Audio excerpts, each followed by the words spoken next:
오늘 시간에는 기도의 향기를 다 주님께 올려드리려면 무엇에 주의해야 하는가? 라는 제목의 말씀으로 함께 은혜를 나누기를 원합니다. 오늘도 거룩하고 복된 날 하나님 앞에 나와서 예배하는 현장 예배 우리 성도들을 사랑하고 축복합니다. 그리고 멀리서 우리 온라인으로 예배 드리시는 모든 성도들까지 정말 주 안에서 사랑하고 축복합니다. 우리가 이 땅에 살지만 우리는 천성을 향하여 나가는 순례자 아니겠습니까? 이 순례 행진을 잘 마칠 수 있어야 되죠. 할렐루야. 그래서 우리의 생각은 늘 하나님의 생각으로 점철돼야 되지만 눈에 보이는 것, 발에 부딪히는 것 살다 보면 이 땅의 것을 우리가 추구하게 되는 거죠. 그래서 우리가 주일날에 모여서 함께 예배 드리는 것은 우리의 생각을 다시 원래 우리가 설정한 목표 방향으로 가기 위하여 하는 겁니다. 그래서 이 주일은 우리에게 정말 기다려지고, 저도 주일 예배를 항상 위해서 이렇게 말씀을 준비하지만 하나님이 깨우쳐 주셔요. 오늘도 아주 신기한 말이 있습니다. 지난주에도 신기한 말이 있었는데 오늘도 제가 목사가 된 지 26년 차가 되는데도 깨닫지 못해서 이제야 비로소 깨닫는 말씀이, 이 기도를 보면서 내가 깨닫는 말씀이 있거든요. 오늘도 여러분 말씀을 사랑하시고 주의 음성 듣기 위해서 나온 여러분들이 그 말씀을 인하여 여러분은 평생에 복된 삶을 살아갈 수 있기를 간절히 바랍니다. 저는 지난 시간에 3500년에 주어진 성막의 분향단의 향을 사르는 이스라엘의 분향법에 대해서 살펴보았습니다. 우리는 이러한 분향법을 통하여서 기도의 정의에 대해서 살펴보았죠.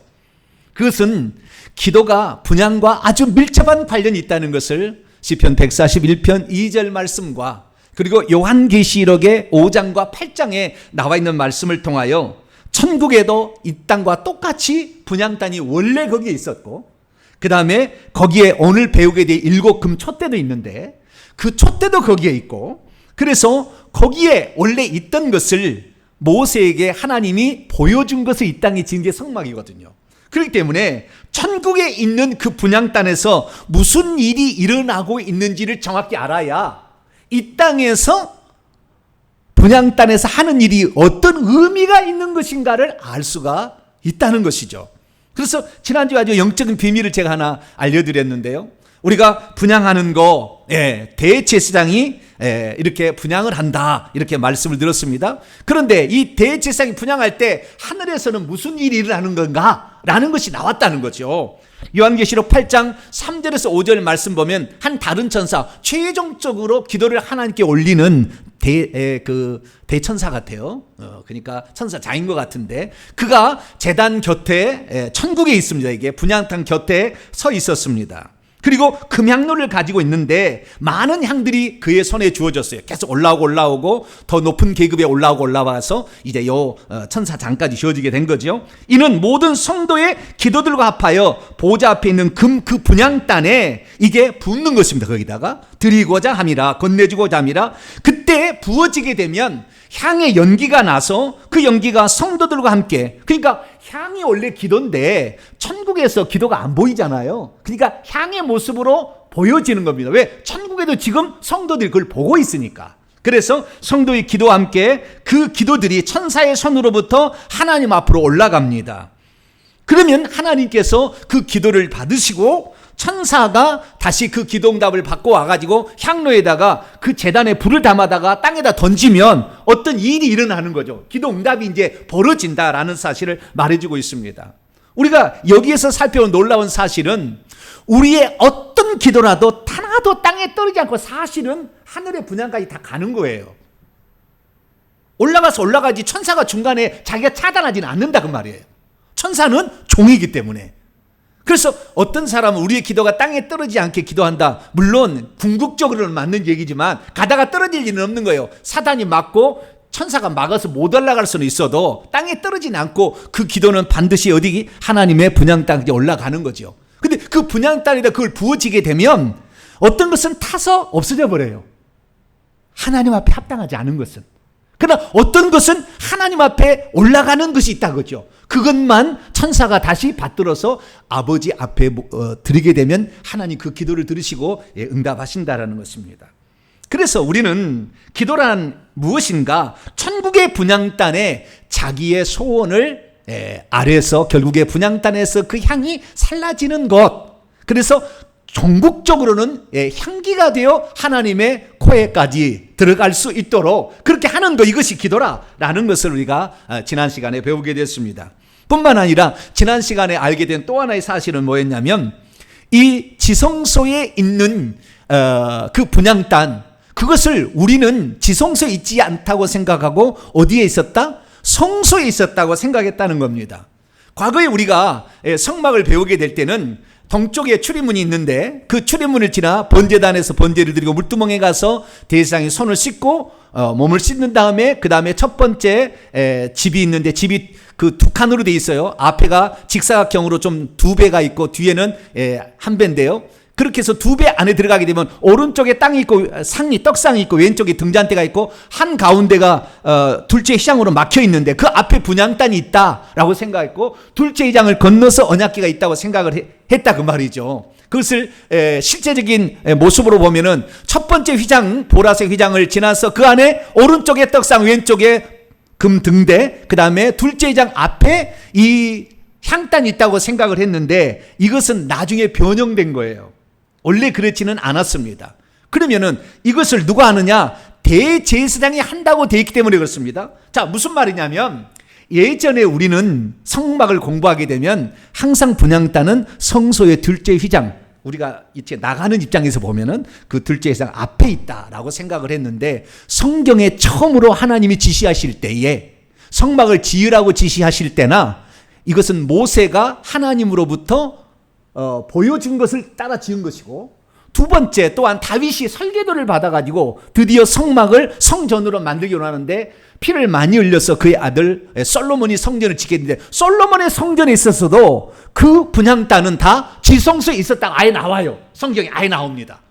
그런데 어느 순간부터 이 지성소에 있었던 이 분향단이 성소 밖으로 나와 있어요. 성경을 보게 되면 나와 있다 그 말이에요. 왜 그렇게 나와 있을까? 수수께끼입니다. 알 수가 없어요.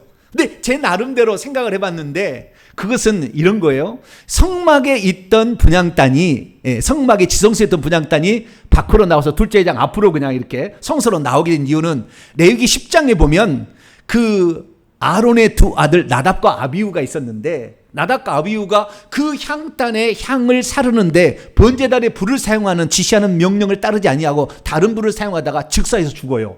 그 지성소에서 죽습니다.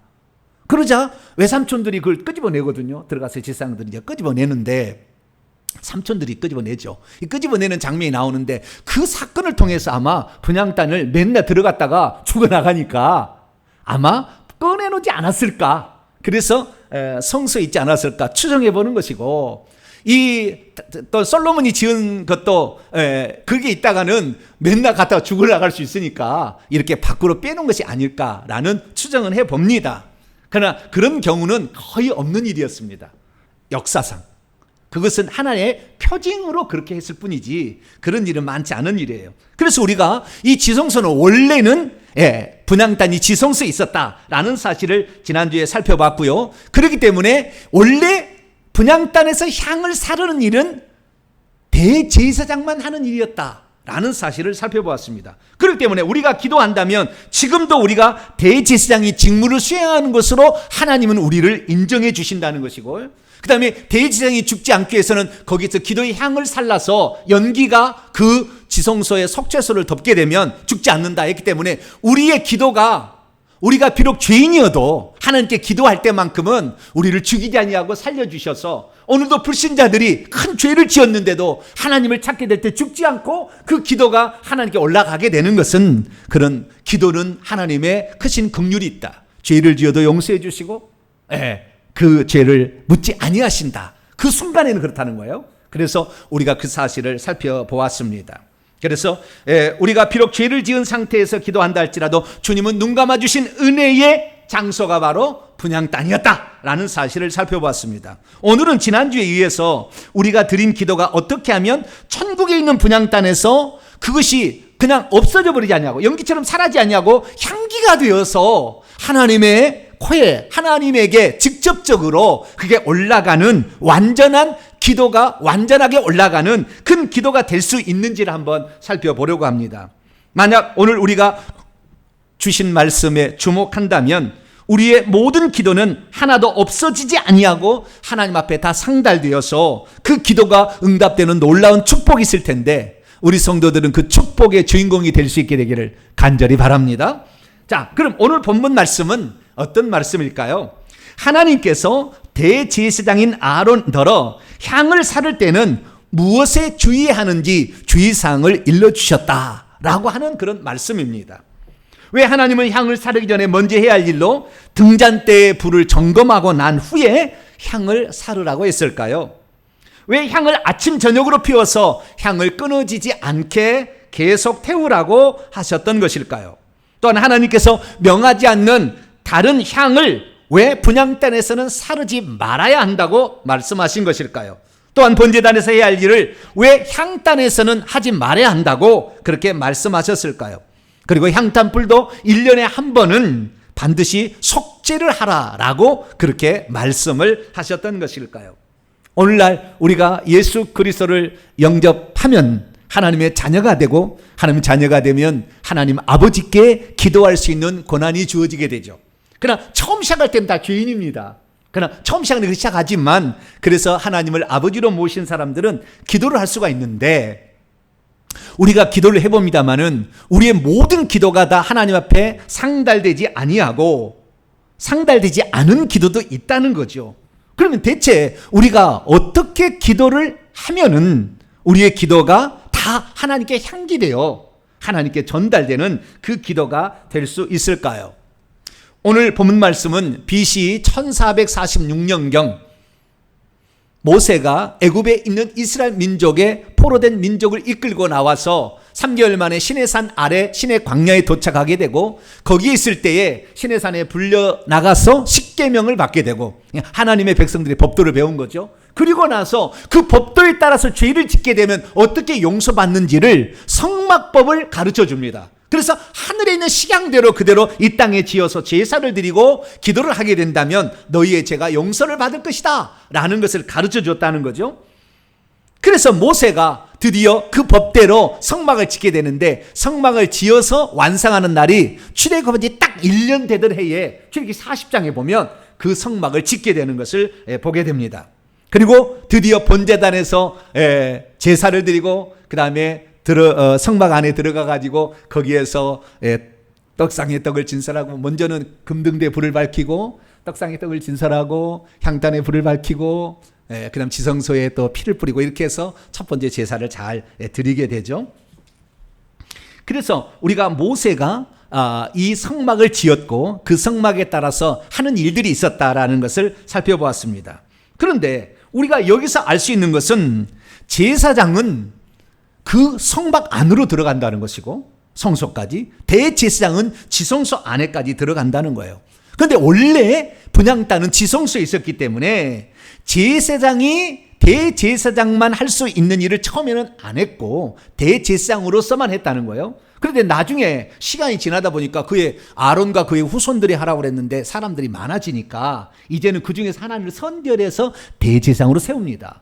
그런데 이 나답과 아비후 사건인 것 같은데 좌우지간 그 뒤로는 분향단이 성소 밖으로 바로 휘장 앞으로 나와 있어서 그다음부터 죽을 일이 별로 없었던 거예요. 그래서 제사장들이 그 일을 한다라고 했었다고 성경이 그렇게 나와요.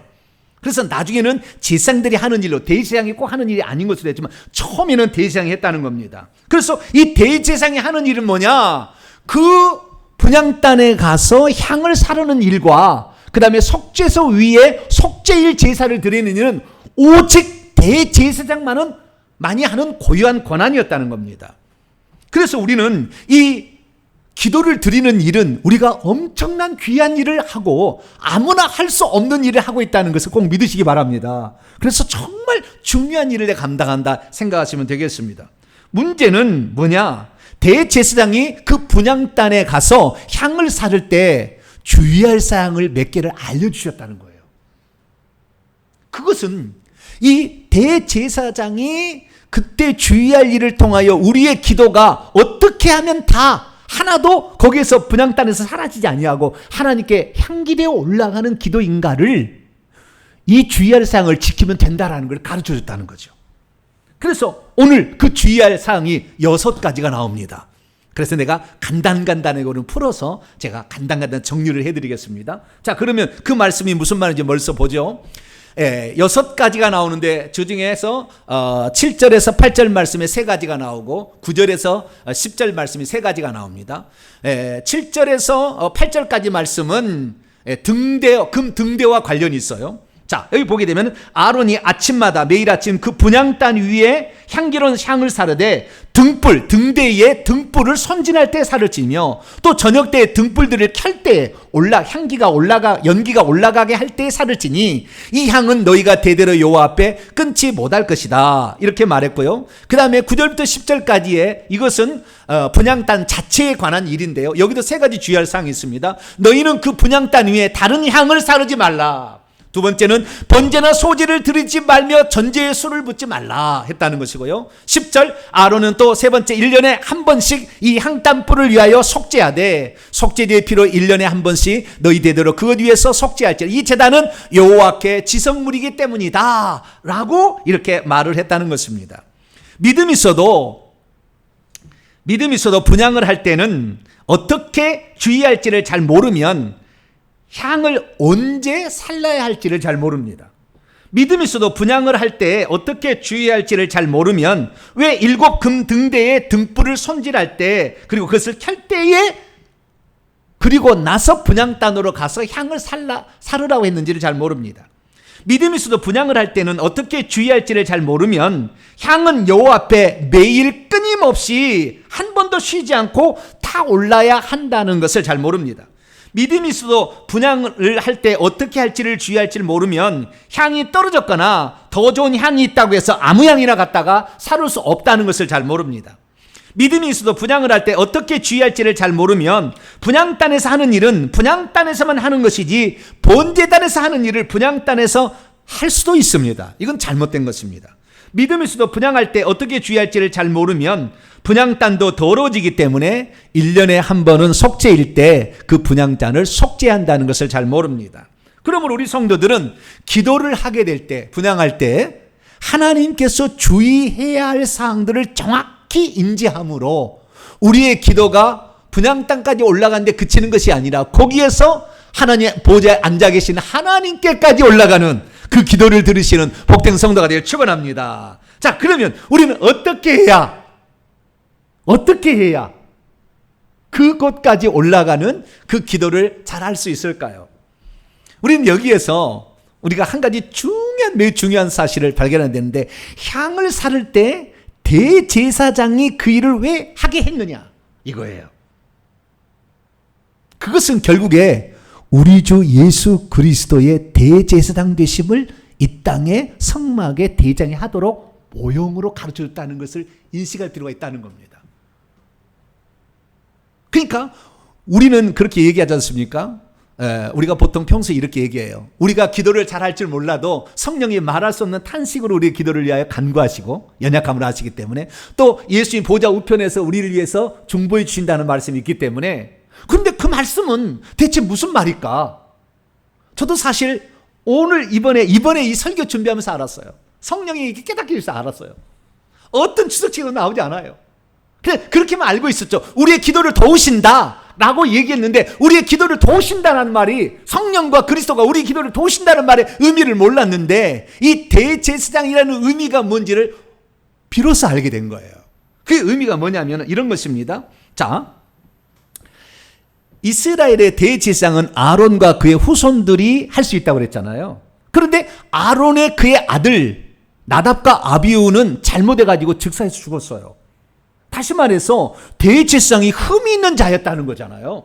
뿐만 아니라 그 뒤로 한참 한 350년 지나서 사사시대가 되는데 사사시대에 엘리 제사장이라는 게 대제사장이 있었어요. 그 애들 홈리와 비나스가 있었는데 홈리와 피나스는 불량자였어요. 하나님을 경외하지 않았어요. 막 간음을 하고 고기를 갖다 자기 먹겠다고 막 사환시켜서 막 가져가는 아주 불량자였습니다. 그래서 하나님 나중에 전쟁 때 그를 죽이게 되는데, 그러면은 그 분향을 해야 될 그 대지상이 분향을 하지 않으면 그 우리의 기도가 구약시대를 한다면 그 기도가 하나님께 갈 수 있는 루트가 차단된 거 아닙니까?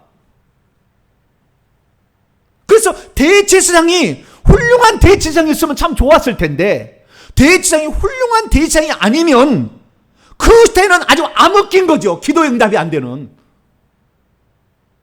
그런 불상사가 생길 수가 있다는 거잖아요. 그렇기 때문에 구약의 시대에 이 대제사장은 흠이 있는 사람이 했다는 거기 때문에 그런 것입니다. 예수 그리스도는 흠이 없지만 이 세상에 사람은 세운 것은 흠이 있었어요. 그래서 아론으로 처음에 대제사장을 삼았는데 이것은 진짜가 아니라 예표였다는 것을 알아야 돼요. 그래서 히브리서 5장에 읽어보면은 이 대제사장인 아론도 흠이 있어서 연약에 쌓여 있었고 언젠가는 죽어서 다른 사람이 그 직분을 다시 맡아야 된다는 한계가 있었다는 것을 우리에게 알려줘요.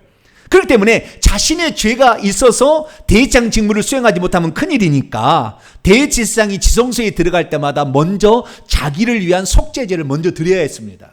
그래서 속죄제를 드리고 나서 백성을 위한 제사를 드리고 향을 사르고 이런 일을 했다는 거죠. 그러나 이런 것들은 아무나 취하지 못하고 이런 존귀는 하나님이 지시하신 사람만, 선택받은 사람만 할 수 있었다는 거죠. 그러나 우리에게 지금 하나님 보좌 우편에 올라가 부활승천하셔서 올라가신 우리 주 예수 그리스도는 흠 있는 분이 아니라는 거예요. 그리고 그분은 항상 살아있기 때문에 우리의 기도가 중간에 잘못될 리가 없다는 겁니다. 왜? 그분은 항상 흠이 없는 분으로서, 죽지 않는 분으로서 대지상이니까. 성경 말씀을 봅니다. 우리가 지금 하는 말의 요점은 히브리서 8장입니다. 이러한 대지상 예수 그리스도가 우리에게 있다는 것이라, 우리가 소유하고 있다는 것이라. 그는 하늘들의 안에서 지극히 크신 이 하나님의 보좌 우편에 앉으셔서 무슨 일을 하느냐? 하늘에 있는 성소들, 성소와 지성소들의 참 장막에서 사역을 하시는 분이다 라고 얘기를 하고 있다는 거예요. 그래서 지금도 천국에는 분향단이 있고 7 금등대가 있는데 거기에서 일을 하고 계신다. 누가? 주 예수 그리스도가. 그 하늘에 있는 분향단이 있는 곳은 어딘지 아십니까? 하나님 보좌 바로 앞이에요. 하나님 보좌가 지성소거든요. 지성소의 법궤 속죄소거든요. 그래서 하나님 보좌 앞에 분향단이 있는 거예요. 거기서 예수께서 대지상으로 우편에 앉으셔서 우리를 위한 기도가 온전히 상달되도록 도우신다라는 겁니다. 그래서 이 히브리서 7장에 보면 예수님은 죽지 않고 영원히 살아계시기 때문에 제사장의 직분도 더 이상 갈릴 필요가 없다는 거예요. 자기를 위하여 그래서 하나님께 나아오는 모든 자들을 온전히 다 도와줄 수가 있다는 거예요. 왜? 그분이 항상 살아서 이 기도하는 자들을 위하여 간구해 주시기 때문이라. 그분은 우리에게 너무나 합당하니 거룩하고 악이 없고 더러움이 없고 죄악에서 떠나 계시고 하늘보다 높이 되신 자기 때문에 우리의 기도는 그 대장이 이 천사들에 의해서 올라가는 것까지, 올라가는 것의 이 과정 속에서 그 다음 과정에 있어서 예수님이 대지상으로 지상에서 우리가 비는 기도도 도우시고 그 다음에 거기에서 향기되어 올라가는 그 부분도 도우신다라고 말씀을 하고 있다는 겁니다. 할렐루야. 그런데 이 기도가 그러면 어떻게 예수님이 도우시는가? 그것이 바로 오늘 분향을 하게 될 때 주의사항 속에 나와 있어요. 예수님이 어떻게 도우시는 것을 이 분향단의 주의사항에 나와 있는 거예요. 그 도움을 받아야 된다는 것입니다. 그러면 어떻게 하라고 했느냐? 아까도 제가 얘기했습니다마는 첫 번째 세계는 분향단을 들어가기 전에 금등대를 거쳐서 들어가라고 했어요. 다시 한 말씀 봅니다. 7절부터 8절에 세 가지 주의사항이 있습니다. 대제사장 아론이 분향단으로 갈 때는 첫째, 아침마다 매일 아침 분향단에서 향기로운 상을 사르고 등대의 등불을 손질할 때, 이게 아침마다 사르게 되고 등대의 등불을 손질할 때도 사르고 저녁에 등불을 켤 때도 사를지니라. 이것이 그러니까 반드시 등대를 거쳐서 가라. 그 다음에 아침마다 저녁마다 그것을 손질한 다음에 그 다음에 분향단으로 가라. 그 다음에 이 세 번째 이 향은, 그래서 분향단 향을 사를 때는 여호와 앞에 끊어지지 않게 계속해서 향이 타오르도록 끊임없이 이렇게 향을 사르라. 이 세 가지 주의할 사항이 있었다는 것입니다. 자, 그러면 첫 번째부터 봅니다. 첫 번째는 아침에 등잔대에 등불을 끌 때에 그리고 저녁에 동틀 때 사르라 했다는 것입니다. 이는 기도하는 시간을 알려주는 것인데요. 아침과 저녁에 기도하라는 것이죠. 물론 낮에 기도할 수도 있겠지만 아침과 저녁이 매우 기도하기에 좋다는 것입니다. 왜 그렇습니까? 아침은 하루의 일을 시작할 때 하나님께 위탁하는 기도를 드릴 수 있어 좋고, 저녁 기도는 하루의 삶을 뒤돌아보며 반성하며 또 하나님이 도우셨다는 것을 보게 될 때는 감사하는 기도를 드릴 수 있어서 위탁하는 기도와 회개와 감사하는 기도를 드릴 수 있기 때문에 그 기도하는 것들을 이렇게 아침과 저녁에 이렇게 하라 그렇게 했다는 것이죠. 그래서 우리의 믿음의 선배들은 아침에 기도를 해야 되는데 아침 너무 바쁘니까 새벽 기도를 만든 거예요, 우리 조상들은. 그래서 새벽에 나와서 미리 와서 기도하고 하루를 위탁하는 기도를 하고 직장에 가는 거죠. 그리고 저녁 시간에, 그래서 초대교회는 저녁 예배를 드렸다고요. 주일도 저녁 예배를 드리고 우리 성도들이 우리나라에. 그 다음에 수요일도 저녁 3일 밤 기도회라고 했고요. 금요일 밤 기도회라고 이렇게 했다. 저녁에 기도하는 것은, 이 아침 저녁에 하는 것은 그런 전통이 살았기 때문이죠. 오늘날에는 저녁이 너무나 바빠서 그런지 오히려 낮에 기도하는 것이 많아졌는데요. 그래도 금요일 날은 저녁에만 기도하지 낮에 기도하지는 않는 것 같아요. 아무쪼록 금요일 날 나오셔서 저녁 기도라도 하시길 바라고, 시간이 없으신 분들은 잠자기 전에 거실에 가서 소파에서 무릎을 꿇고, 소파 위에다가 두 손 올려놓고 무릎을 꿇고 하루를 감사하고, 그리고 잘못한 것은 회개하고, 이렇게 하루를 마감할 수 있게 되길 바랍니다. 두 번째는 등잔대를 거쳐서 반드시 가라고 했다는 것입니다. 등잔대를 거쳐서 그 다음에 향을 사러 했다는 거예요. 이 향을 사르길 때 반드시 통과의 장소가 있었다는 겁니다. 이것이 등잔대라는 것입니다. 등잔대는 어디에 있느냐? 우리가 첫째 휘장을 열고 들어가게 되면 왼쪽 편이죠. 왼쪽 편. 그게 남쪽 편이거든요. 저 지성서에서 보면은 남쪽 편이고, 북편에는 떡상이 있는데요. 그 성소에 들어가면서 보면 왼쪽 편에 금 등대에다 불을 밝히고 그 다음에 향단에 가서 향을 사르라 했다는 겁니다. 왜 반드시 이 등대를 지나야 했던 것일까요? 저 떡상은 일주일에 한 번씩 떡을 물려내고 다시 넣는 겁니다. 안식일마다. 저기는 반드시 지나간 자리 아니에요. 그러나 반드시 상번제로 본제를 드린 다음에 여기에 성소에 들어가서 금등대에 불을 밝히고 저녁에는 불을 밝히는 겁니다. 첫 번째 휘장을 열어놓습니다. 그래서 날이 밝으면 불을 끄는 거예요, 금등대에. 그리고 저녁이 되면은 컴컴하니까 거기에 불을 밝히는 거예요.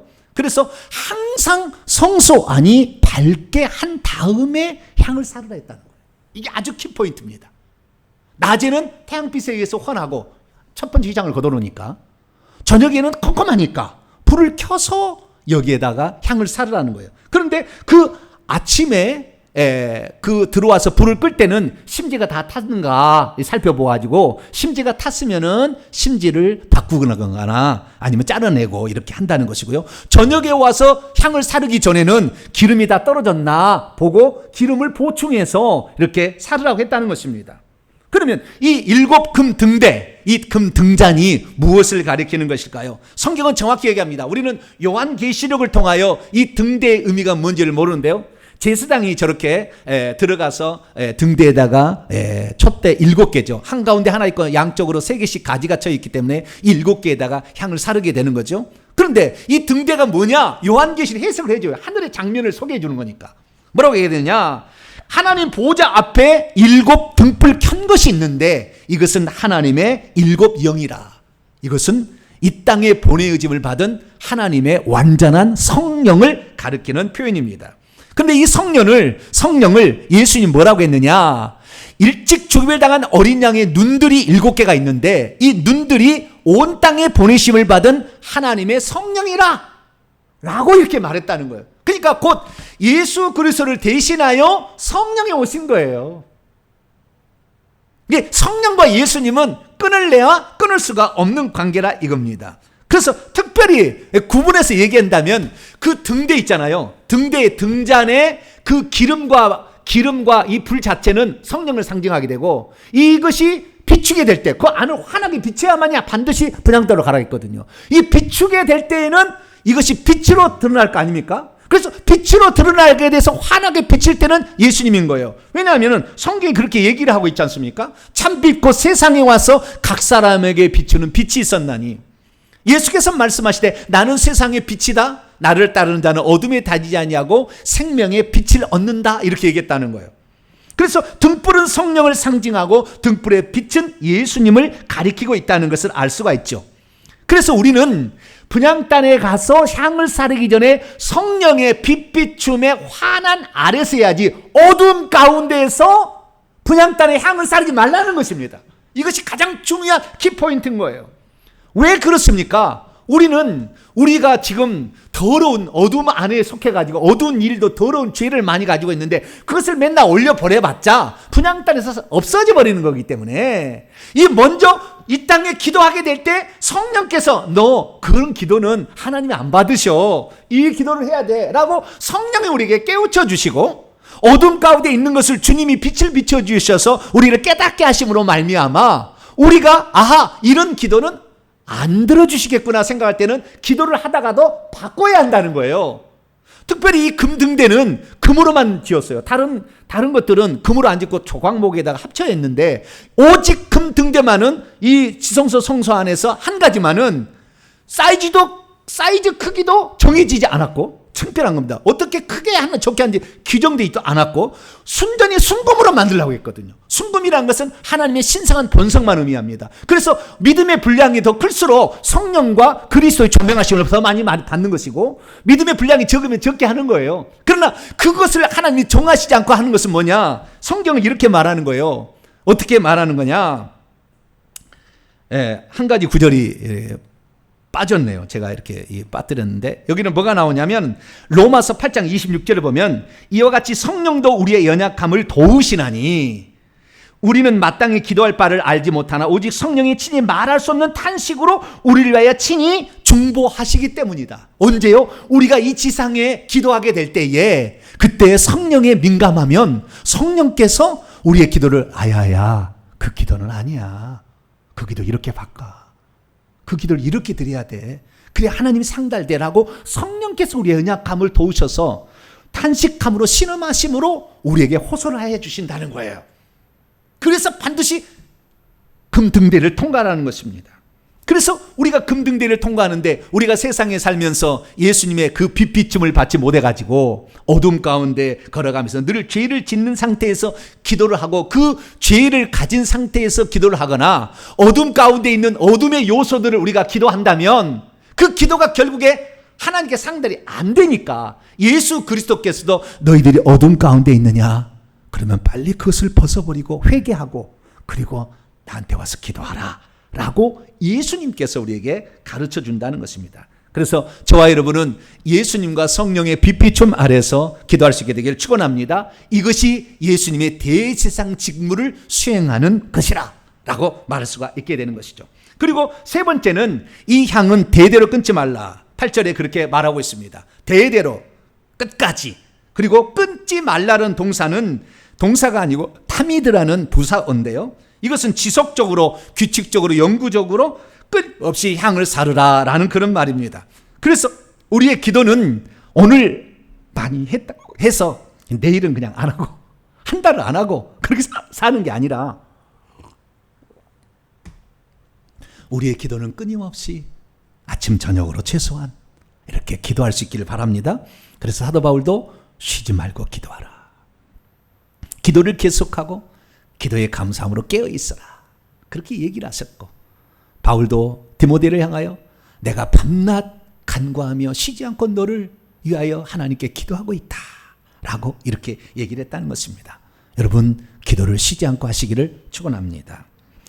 그 다음에 다섯 번째가 있는데요, 그것은 저기 30장 9절에서 10절 말씀에 나와 있습니다. 이것은 분향단 자체와 관계된 주의사항입니다. 첫째, 그 분향단 위에 다른 향을 사르지 말라. 둘째, 번제나 소제를 올리지 말고 전제의 술을 붓지 말라. 세 번째는 1년에 한 번씩 향단불을 속죄하라. 이 세 가지입니다. 자, 첫째부터 살펴봅니다. 다른 향을 사르지 말라라고 얘기했다는 것입니다. 분향단에서 다른이라는 말은 듀르라는 뜻인데요, 이상한, 공인되지 않은, 하나님께서 지시하지 않는 향을 살라서는 안 된다는 겁니다. 그 향 자체가 이상한 향을 갖다가 사면 안 된다는 거예요. 그 이방인들이 하는 향을 갖다가 거기다 쓰면 안 된다는 거예요. 하나님께서 다음 시간에 이제 나갑니다. 설교 한 편이 나갑니다. 어떤 향을 제조하는데 딱 정해놨어요. 근데 그 향을 사르지 아니하고 이방인들이 하는 식으로 이방인들이 하는 기도의 내용을 그대로 갖다가 살라봤자 하나님께서는 안 받으신다 이거예요. 그러면 그것이 무엇인지는 우리 주 예수님이 가르쳐 주셨는데 어떻게 얘기했느냐? 먼저는요 이렇게 얘기하셨어요. 마태복음 산상수훈에 예수님이 기도할 때 이방인과 같이 중언부언하지 말라. 그들은 말을 많이 해. 우리가 기도할 때 막 말을 막 많이 해. 하나님 들으시는데 아니요, 진실하게 기도하면 됩니다. 은밀한 중에 보시는 하나님께서 들으시기 때문에 할렐루야, 진실하고 착하게 기도하면 되는 거예요. 뿐만 아니라 더불어서 기도할 때 외식하는 자처럼 사람에게 보이려고 이렇게 기도해서는 안 된다는 거예요. 어떤 사람은 자기 자랑하려고, 예? 세리처럼 자기 나는 이래 뭐 금식을 하고 뭐 소득의 11조를 내고 저들과 같이 간음하지 않았다, 자기 자랑하려고 하는데 그렇게 해서는 하나님께서 그 기도를 안 들으신다는 거예요. 그래도 기도의 방식도 이방인처럼 하는 걸 하지 말고 뿐만 아니라 다른 향을 사르지 말라는 것은 무엇을 의미하는 것일까요? 그것은 기도의 내용 자체도 이방인들이 하는 식으로 해서는 안 된다는 거예요. 이방인들이 기도할 때 뭐라고 기도한 줄 아세요? 무당이 찾아가가지고 부탁을 뭐 한 줄 아세요? 내 남편 둘째 세컨드 떼어주세요. 네? 내 남편 둘째 부인을 떼어주세요. 그 기도를 해주세요 라고 얘기합니다. 그럼 우리 그리스도인들은 그 기도를 할 수 있어요, 없어요? 그 기도를 하면 하나님이 들어줄까요, 안 들어줄까요? 모르겠어요, 지금. 네? 이방인들이 하는 내용의 기도를 해서 안 된다는 거예요. 그것은 하나님께서 받으시는 기도를 해야 되는데 그것은 예수님이 딱 가르쳐줬어요. 이렇게 기도하라 그랬다요. 기도의 내용은 이것이어야 된다. 하나님을 향하여 세계를 기도하는데 하나님의 이름이 거룩히 되도록, 하나님의 왕국 나라가 오도록, 하나님의 뜻이 이 땅에 이루어지도록 하는 기도를 먼저 하고, 너희들이 기도할 때는 그 다음에 땅에서 우리가 육신을 입고 살기 때문에 우리가 부탁할 네 가지 기도가 있으니 필요한 양식을 달라고 기도하고, 먹어야 사니까. 그 다음에 우리가 우리에게 죄 지은 자를 용서해 준 것처럼 내 죄를 용서해 달라고 기도하고, 세 번째는 우리를 시험에 들지 않도록, 어려움에 당하지 않도록 기도하고, 그 다음에 악한 자가 우리를 공격하고 막 어떻게 귀신들이 달라들으니까 이것부터 우리를 건져달라는 기도를 하는 것이 좋다. 이게 우리의 기도의 내용의 핵심이다 라고 예수 그리스도께서 가르쳐줬으니 여러분도 하나님의 뜻대로 간구하는 복된 성도가 되길 축원합니다. 두 번째는 이방 신에게 기도할 때 기도했던 내용을 하지 않을 뿐만 아니라 두 번째는 번제나 소제나 전제를 드리지 말라고 돼 있어요. 이것은 번제단에서 할 일이거든요. 번제단에서 하는 일을 분향 땅까지 와서 하지 말라는 거예요. 이미 끝난 사항이고, 분향 땅에 와서는 분향 땅에 하는 일만 하고, 번제단에서는 번제단이 하는 일만 하라는 것입니다. 여러분, 희한한 것은 여러분 번제단하고요 분향단이 똑같이 생겼어요. 크기만 다를 뿐입니다. 똑같이 생겼어요. 뿔이 양쪽에 사방에 4개가 나 있거든요. 거기서 타오르는 불이 있는 것입니다. 둘 다 똑같아요.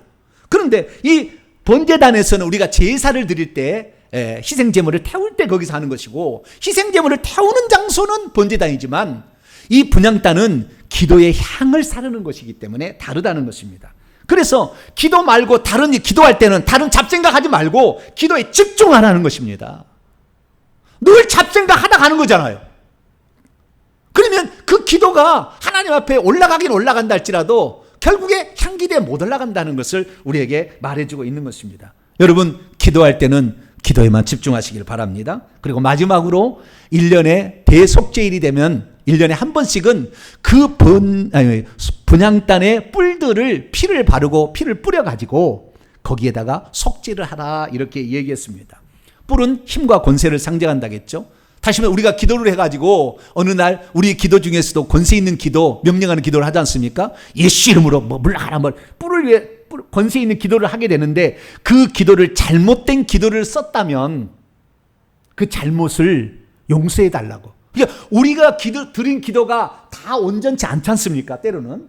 그래서 우리가 드린 기도를 할지라도 온전치 않아서 하나님의 영광을 가리는 기도를 했다면 1년에 몇 번쯤은 하나님 앞에 주여, 제가 그때 기도를 제가 모르고 내 참 인간의 욕심으로 내 사심이 들어간 기도를 했는데 그 죄를 용서해 주세요 라고 기도했던 내용에 잘못 기도했던 것을 용서를 비는 기도를 어쩌다 한 번씩은 할 필요가 있다. 할렐루야.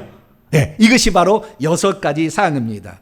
그래서 믿음의 기도란 기도의 향이 온전히 올라가도록 기도할 때마다 하나님이 원하지 않는, 다시 말해서 기도의 향이 온전히 되지 못하는 기도를 주의하여서 온전히 올라가는 기도를 하는 것인 줄로 믿으시기 바랍니다. 그래서 우리가 만약에 주님께서 일러주신 이 6가지 사항을 주의한 채 우리가 기도한다면 하늘의 분향단에 부어진 우리의 기도는 사라지지 않을 것이고 향기가 되어 올라가 하나님께서 반드시 응답해 주는 기도가 될 줄로 믿습니다. 그래서 우리가 어떻게 기도해야 이 하나님께서 우리의 기도를 다 받으시는가? 우리는 6가지 사항을 주의하시길 바랍니다. 하루를 시작할 때, 하루를 마칠 때 꼭 기도하시기 바랍니다. 할렐루야. 그리고 반드시 예수 그리스도와 성령의 빛비춤 아래서 성령께서 아니라고 하는 것은 빼시고 예수님께서 거기에서 너희들이 죄악된 삶이었어, 그런 것들은 회개하시고 그렇게 기도할 수 있기를 축원합니다. 그 다음에 기도는 어느 아침에 몰아서만 하지 말고 꾸준히 규칙적으로 날마다 기도할 수 있기를 축원합니다. 그 다음에 4번째는 이 이방신에게 기도하는 방식으로 말을 많이 하거나 자랑을 하지 말고 예수님이 가르쳐준 기도처럼 하나님의 뜻을 구하는, 하나님의 영광을 위해서 기도하고 그 다음에 나의 삶의 필요를 간구하고 악한 자가 우리를 만지지 못하도록 그렇게 도와달라고 기도할 수 있기를 축원합니다. 예, 그리고 그 다음에 기도할 때는 번제나 소제나 전제 붙지 말고 거기다는 다른 일 하지 말고 기도할 때는 기도에 집중할 수 있게 되기를 축원합니다. 기도를 집중해서 기도를 하세요. 다만 5분을 기도한다 할지라도 기도를 집중해서 기도할 때 하나님 그 기도를 들으시기 때문이죠. 마지막 6번째는 우리가 잘못 구하는 기도가 생각날 때가 있어요. 주님, 지난번에 내가 기도했는데 그 기도는 하나님의 뜻과 상관이 없는 거였어요. 내 욕심 부리려고 한 거였어요. 하나님의 영광을 드러내지 못했어요. 하나님 그 죄를 용서해 주옵소서 라는 기도를 하면서 하게 된다고 한다면 예수님께서 하나님 보좌 우편의 중보자가 되어서 우리가 기도할 때부터 계속 우리의 기도를 도우셔서 그 기도가 땅에 진짜 없어지지 아니하고 분향단에 없어지지 아니하고 다 아버지께 올라가는 기도가 되게 해주시니 그런 기도를 들으셔서 여러분 일평생에 예수님의 대제사장으로 도우시는 그 기도의 도우심을 받아서 그 기도가 향기가 되어서 하나님 코에 기뻐 만족이 될 수 있는 그런 기도가 될 수 있기를 간절히 바랍니다. 거룩하신 하나님, 수많은 사람들이 처음에 죄인이면서 기도합니다. 그때는 하나님께서 죄를 지어도 기도할 때는 예외다 받아주십니다. 그러나 하나님이 자녀가 되었음에도 우리가 계속 어두운 가운데 처해 있다면 우리의 기도는 결국에 분향단에서 없어지고 말 것입니다. 주님, 우리의 기도가 분향단에서 없어지지 아니하고 하나님께 온전히 상달되는 기도를 할 수 있도록 우리에게 가르쳐 주시니 감사합니다. 기도의 6가지 사항에 주의해서 우리가 기도함으로 우리의 기도가 100% 하나님께 상달되는 기도가 되게 도와 주시옵소서. 우리 주 예수 그리스도의 이름으로 기도하옵나이다. 아멘.